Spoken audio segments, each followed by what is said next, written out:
বলবেন, ইব্রাহিম বলবেন আমার ছেলে ইসমাইল নিজেরটা নিজে বুঝুক, রব্বি ইয়া নাফসি ইয়া নাফসি, ওগো আমার আল্লাহ আজকে এই ভয়াবহ আযাব থেকে আপনি আমাকে বাঁচান। সেদিন ইব্রাহিম আলাইহিস সালাতু ওয়াস সালাম কি তার সন্তান ইসমাইলকে মনে করবে না, অথচ ইসমাইলকে দুনিয়াতে এত ভালোবাসতো। আল্লাহর রাসূল বলেন হযরতে ইয়াকুব আলাইহিস সালাতু ওয়াস সালাম তার সন্তান হযরত ইউসুফকে দেখবে, যে ইউসুফের জন্য দুনিয়াতে থাকা অবস্থায় সন্তানের বিরহে 40 বছর ক্রন্দন করতে করতে নিজের চক্ষুকে সাদা করে ফেলেছে, নিজের চক্ষুর পানি জড়াইতে জড়াইতে সন্তানের বিরহে নিজের চক্ষু দুইটাকে অন্ধ করে দিয়েছে। ওয়াবিয়াদ্দাত আইনাহু মিনাল হুজনি ফাহুয়া কাযীম। আল্লাহ কুরআনে কারীমে সূরাতুল ইউসুফের মধ্যে বলেন হযরত ইয়াকুব আলাইহিস সালাতু ওয়াস সালাম দুনিয়াতে 40 বছর ইউসুফ আলাইহিস সালাতু ওয়াস সালামের বিরহে নিজের চোখগুলোকে ক্রন্দন করতে করতে সাদা করে ফেলেছে। যখন রোজ কিয়ামতের ভয়াবহ আযাব যখন ইউসুফ দেখবে, যখন ইয়াকুব দেখবে, তখন আর এই দুনিয়ার বাপ ছেলের সম্পর্ক আর মনে থাকবে না। বলবো ইউসুফেরটা ইউসুফ বুঝো, বলবে রব্বি ইয়া নাফসি, ওগো আল্লাহ আজকে আমাকে বাঁচাও। যে সন্তান ইউসুফের জন্য ইয়াকুব আলাইহিস সালাতু ওয়াস সালাম 40 বছর কাছে হারিয়ে গিয়েছিল ছোটবেলা, সেই মিশরের আজিজে মিশরের কাছে আশ্রয় পেয়েছিল, তারপর পরবর্তীতে মিশরের গভর্নর হয়েছিল, সেই ইউসুফের জন্য দুনিয়াতে থাকা অবস্থায় ইয়াকুব আলাইহিস সালাতু ওয়াস সালাম 40 বছর কান্না করতে করতে কি চোখের পানি তো শেষ করতে একদম ওয়াবিয়াদ্দাত আইনাহু, তার চক্ষুগুলোকে সাদা করে ফেলেছে। আল্লাহ, সেই ইউসুফকে চিনবে না, সেই ইউসুফকে চিনবে না। আর আজকে আমরা দুনিয়াতে কি রঙের ঘোড়া দৌড়াইতেছি। আজকে এত বড় একটা সুন্দর একটা আয়োজন, আজকে এই মাদ্রাসা 31তম ওয়াজ মাহফিল, এটা তো নতুন না, সকলেই জানি যে প্রত্যেক বছর কি হয় একটা মাহফিল হয়, এটা সকলের অবগত আছে। এরপর মাইকিং, পোস্টারিং, এলান কত কিছু করলো, তারপরে আজকে দুনিয়ার দিকে আসলো, দুনিয়া ছেড়ে দিয়ে আজকে আখিরাতের মুখী হলো না। অথচ আল্লাহ পাক রব্বুল আলামিন বলেন ওয়াসারিউ ইলা মাগফিরাতিন মির রাব্বিকুম, ওগো দুনিয়ার মানুষ তোমরা কি করো, আল্লাহ তাআলার রহমতের দিকে দৌড়াইতে থাকো। ওয়াসারিউ ইলা মাগফিরাতিন, দুনিয়ার মানুষ তুমি 90 বছর গুনাহ করেছো, আমি আল্লাহ সেটা দেখব না। তুমি যদি 90 বছর গুনাহ করার পরেও যদি তুমি আমার আল্লাহর কাছে, তোমার রবের কাছে একবার যদি ডাক দিয়া তওবা করে ফিরে আসতে পারো রে বান্দা, তোমার গুনাহগুলা, হাদিস শরীফের মধ্যে এসেছে গুনাহগুলা যদি সমুদ্রের ফেনা পরিমাণ হয়ে যায়, তাহলেও আল্লাহ পাক রব্বুল আলামিন তোমার গুনাহগুলোকে maaf করে দিবেন। সুবহানাল্লাহ।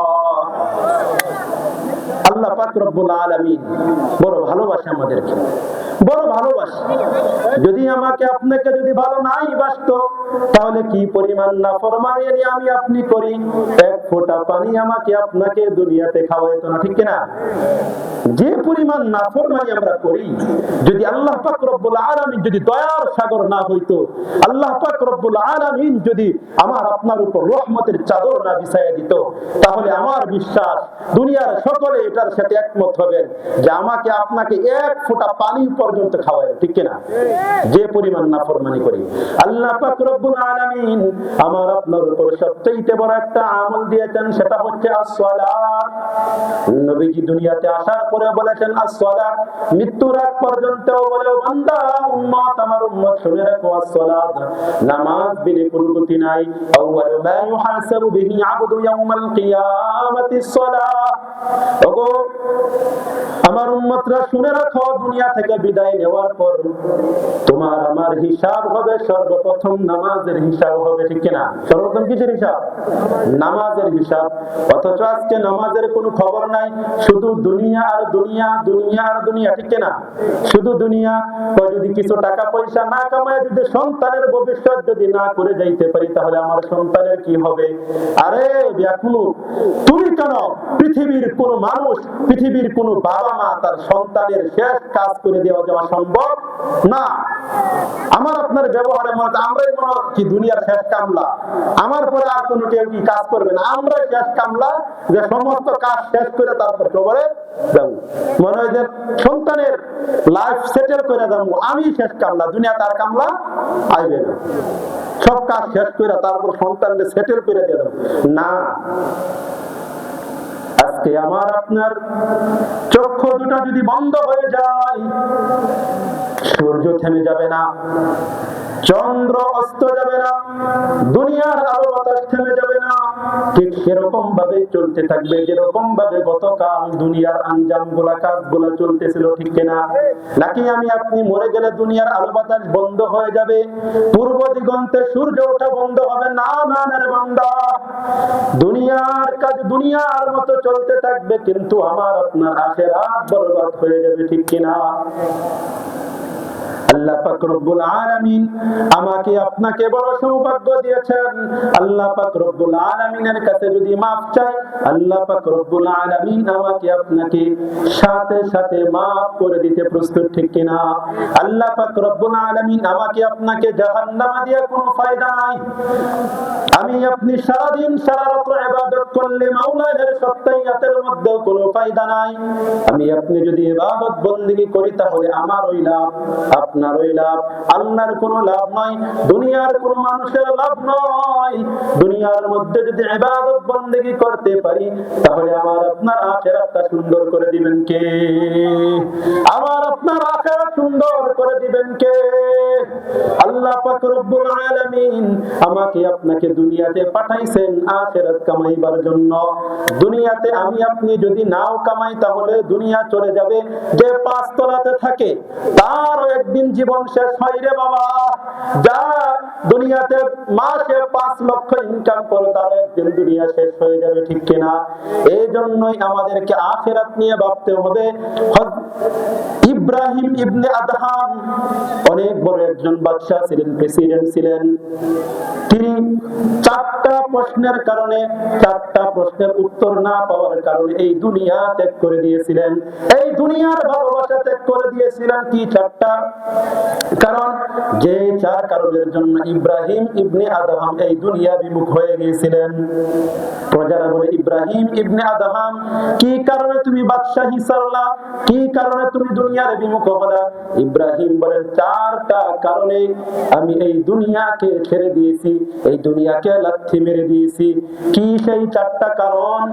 ইব্রাহিম ইবনে আদহাম বলে, আমার রূহটা যখন মায়ের গর্ভে যখন আসলো, আমার রূহটা যখন মায়ের গর্ভে আসলো, ফালা আদরি মাযা কুতিব, ফালা আদরি মাযা কুতিব, আমাকে নেককার হিসাবে লেখা হলো নাকি বদকার হিসাবে লেখা হলো? আল্লাহু আকবার। কি কয়?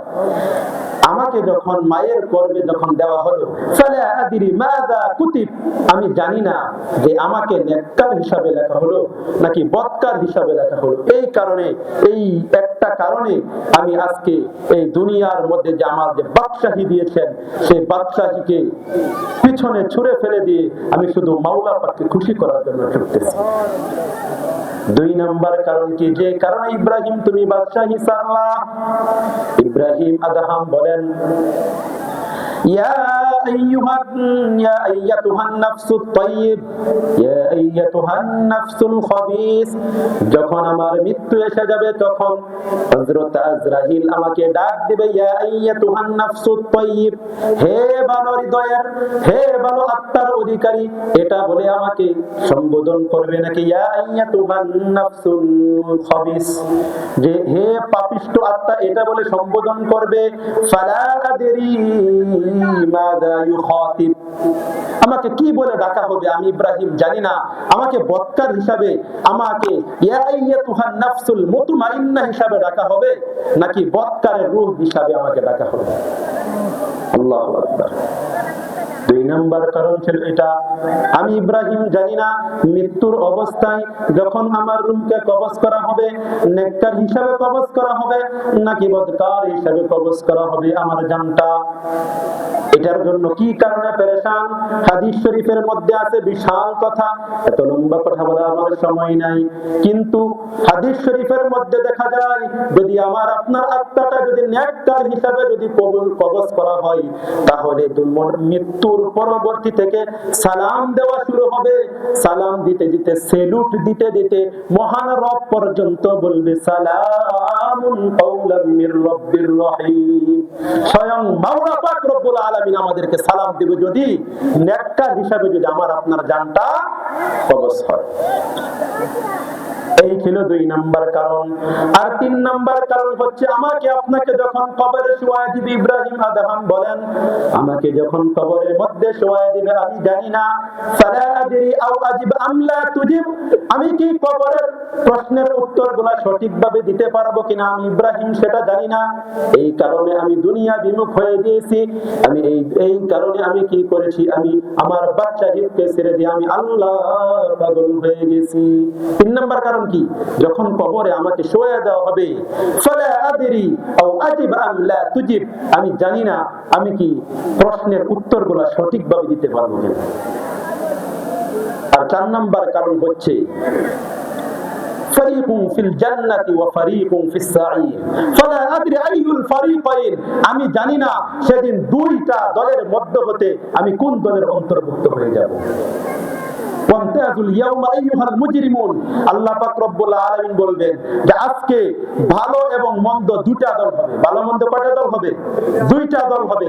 লেগে থাকার কোনো সুযোগ নাই। না দুনিয়ার মতো যে এদিক দিয়ে একটা লাইন করতে এদিক থেকে লাইন করছে, এটা ভালো মানুষের সাথে বিকার না না না। ওয়ামতাজুল ইয়াওমা আইয়ুহাল মুজরিমুন, অটোমেটিকলি ভাগ হয়ে যাবে, অটোমেটিক অটো, যেরকম সুইচ দিয়ে কারেন্ট ওই জায়গায় জ্বলে, আল্লাহ পাক রব্বুল আলামিন ওয়ামতাজুল ইয়াওমা আইয়ুহাল মুজরিমুন, সাথে সাথে দুইটা দলে বিভক্ত হবে। একবার ভাবা দরকার এই চারটা প্রশ্নের উত্তর আমরা মিলাইতে পারছি কিনা। আজকে এত বড় একটা মাহফিল, এত বড় আয়োজন, প্রধান হুজুর জনাব আনিসুর রহমান সাহেব এত সুন্দর একটা আয়োজন করলো নিজের অক্লান্ত পরিশ্রম করে। এটা তো এলাকাবাসীর জন্য না, মাহফিল করার আরো উদ্দেশ্য আছে।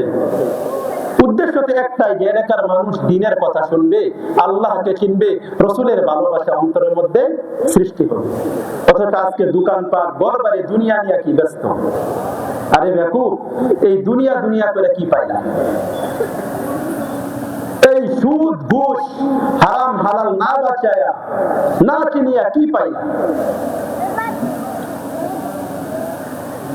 দুনিয়ার একটা সাইড, অর্থাৎ আমার আপনার জীবনের কয়টা পৃষ্ঠা? দুইটা পৃষ্ঠা। একটা হচ্ছে দুনিয়ার পৃষ্ঠা, আর একটা কি আখিরাতের পৃষ্ঠা।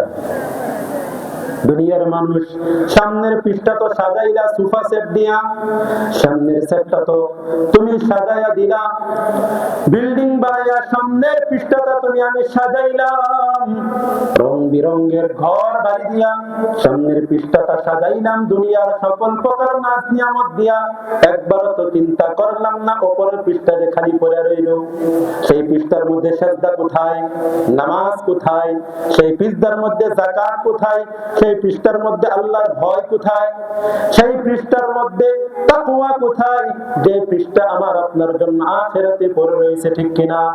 এই জন্য আল্লাহ পাক রব্বুল আলামিন যখন কিয়ামতের মাঠ যখন সংগঠিত হয়ে যাবে, ফাইদা বারিকাল বাসার ওয়া খাসাফাল কমার ওয়া জুমিআশ শামসু ওয়াল কমার ইয়াকুলুল ইনসানু ইয়াওমাইযিন আইনাল মাফার, সেদিন মানুষ বলতে থাকবে রোজ কিয়ামতের ময়দানে আজকে পালাবার জায়গা কোথায়?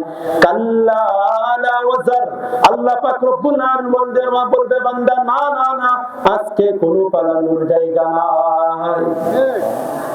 ইউনাব্বাউল ইনসানু ইলা রাব্বিকা ইয়াওমাইযিনিল মুস্তাকার, ইউনাব্বাউল ইনসানু ইয়াওমাইযিন বিমা কদ্দামা ওয়া আখার, সেদিন হিসাব হবে যে বান্দা তুমি দুনিয়াতে থাকা অবস্থায় আমার জন্য দুনিয়াতে থাকা অবস্থায় কি আমল তুমি পাঠাইছিলা সেটার হিসাব দাও। ওয়া আখার, এবং আমি আপনি দুনিয়া থেকে চলে যাওয়ার পর ওয়া আখার পিছন থেকে কি আমল আসবে সেটার সম্পর্কে আল্লাহ পাক রব্বুল বলেন ইউনাব্বাউল ইনসান, মানুষকে প্রশ্ন করা হবে। ইউনাব্বাউল ইনসানু ইয়াউমাইযিন বিমা কদ্দামা ওয়া আখখার, কি আমল করে এসেছো আর কি আমল পিছন থেকে চলে আসতেছে। যদি আমি আপনি যদি সুদ ঘুষ খায়া